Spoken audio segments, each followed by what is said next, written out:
A palavra reconciliação, de modo geral, a gente tem essa noção, mas na Bíblia, especialmente, a gente vê que ela traz essa ideia de trazer de um estado de inimizade, de alienação, de divergência, para um estado de comunhão, de reconciliação, de amizade, de paz. A gente viu isso no texto que a gente leu no início do culto. A gente viu, por exemplo, que lá em Colossenses, dizia assim, nos versículos 21 e 22, a vós outros gentios também, que outrora ereis estranhos e inimigos no entendimento pelas vossas obras malignas, agora, porém, vos reconciliou no corpo da sua carne, mediante a sua morte, para apresentar-vos perante ele, santos, inculpáveis e irrepreensíveis. Ou seja, vocês eram estranhos e inimigos e vocês foram reconciliados. Em Romanos 5,8, a gente vê Paulo falando, se nós, quando inimigos, fomos reconciliados com Deus mediante a morte do seu Filho, muito mais, estando já reconciliados, seremos salvos pela sua vida. Ou, por exemplo, em 1 Coríntios, agora falando no contexto do relacionamento matrimonial, quando um casal se separasse, falando para as esposas, em 1 Coríntios 7,11, Paulo diz, se, porém, ela, a esposa, vier a separar-se, que não se case ou que se reconcilie com o marido, trazendo a ideia de que o estado de alguém não reconciliado é o estado de alguém que não tem relação com o outro, que rompeu o relacionamento com aquela pessoa. Então, a gente vê que na Bíblia, a ideia de reconciliação traz a ideia de aqueles que são inimigos, ou seja, que são opostos, que são contra um ao outro, contra outro. Aqueles que são estranhos, aqui trazendo a ideia de alguém que é alienado, alguém que não tem qualquer relação, conhecimento, pensamento, vontade boa em relação ao outro. E com aqueles que estão separados, que não têm relacionamento um com o outro. Irmãos, essa é a realidade que nós vivemos, que todos vivem, de acordo com a situação em que nós nascemos. Todos nós nascemos dessa forma. Nós nascemos opostos a Deus, nós nascemos alheios a Deus e nós nascemos separados de qualquer comunhão e relacionamento com Deus.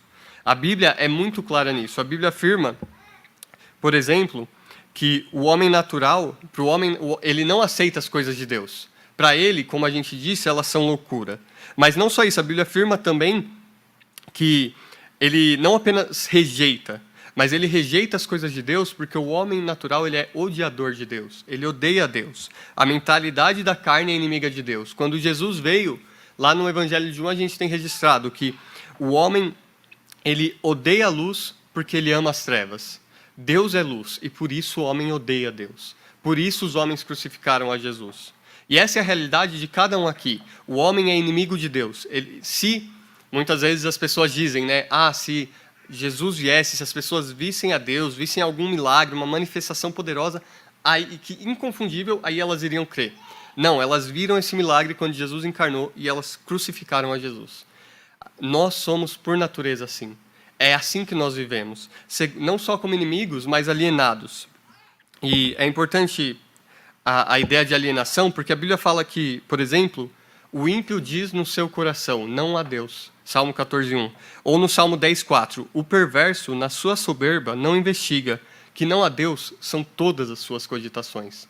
Notem que não é simplesmente que o perverso ouve que há Deus e ele diz, não há, eu não quero acreditar. Mas todas as cogitações, tudo que passa pela mente dele é que não há Deus. Ele olha para o mundo, ele vê a glória de Deus manifesta da forma mais clara, mas ele rejeita Deus. Para ele, Deus é algo fora da mente dele, é loucura, é bobagem acreditar em Deus. Só que, quando a gente ouve isso, é muito fácil a gente olhar e falar, sim, esses ateus, eles vivem dessa forma. Eles dizem que não há Deus e eles nem pensam, eles ignoram o testemunho claro do mundo, de toda a natureza e da própria vida deles de que há Deus. Só que isso não é uma realidade só daquele que é ateu aberto. Essa é uma realidade de cada um de nós no estado que a gente nasceu. Isso se manifesta mesmo na vida de uma pessoa religiosa.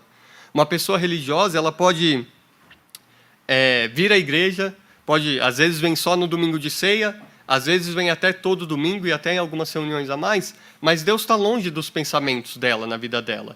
No dia a dia dela, de manhã, quando ela acorda, não é a comunhão com Deus que está na mente dela e que ela deseja ter e caminhar todo dia em comunhão com Ele.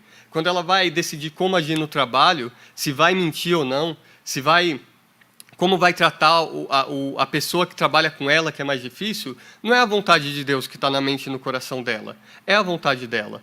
Quando ela vai decidir o que assistir e como tem o lazer dela, não é a vontade de Deus, mas é a dela mesma. Ela pode afirmar com a boca dela que conhece a Deus, mas como Paulo diz, com os seus atos vocês o negam. Muitos vêm à igreja e vivem de diversas formas religiosamente, mas se você simplesmente parar para observar a vida deles, você vai ver que eles não têm nenhum desejo por comunhão e por serviço a Deus. A realidade do salmo que a gente cantou aqui hoje é totalmente estranha para essas pessoas. Quão amáveis são os teus tabernáculos, Senhor dos Exércitos. Elas não conhecem essa realidade. Vir à igreja é algo que ela faz, é algo bom. Ela vem na igreja porque é um bom lugar para criar os filhos, porque é importante ter uma consciência religiosa. Vem à igreja por diversos motivos, mas não porque ela agora viu a glória de Deus e ama a Deus. A realidade do salmista, no Salmo 27, de que ele diz: uma coisa peço ao Senhor e a buscarei, que eu possa morar na casa do Senhor todos os dias da minha vida, para contemplar a beleza do Senhor e meditar no seu santo templo. Ou que diz: quem mais tenho eu no céu? Não há outro em quem eu tenha meu prazer na terra. Ou o Salmo 42, bem conhecido: como suspira a corça pelas correntes das águas, assim por ti, ó Deus, suspira a minha alma. A minha alma tem sede de Deus, do Deus vivo.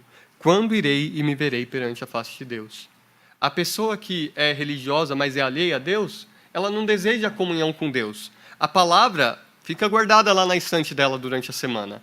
A oração é algo que ela desconhece. No máximo, antes das refeições, faz uma oração breve, repetida ali. Mas ela não tem, de fato, no coração dela nenhum amor por Deus. Isso se reflete, como eu disse, na vida dela. Ela não conhece a realidade que o autor de Provérbios nos ensina. Confia no Senhor de todo o teu coração e não te estribes no teu próprio entendimento. Reconhece-o em todos os teus caminhos e ele endireitará a tua vereda. Ela não o reconhece nos seus caminhos. Quando as coisas ficam difíceis, quando ela tem que tomar uma decisão, é a vontade dela, é a vontade dos coaches, dos conselheiros, de todos os outros, que é mais sábia que a palavra de Deus.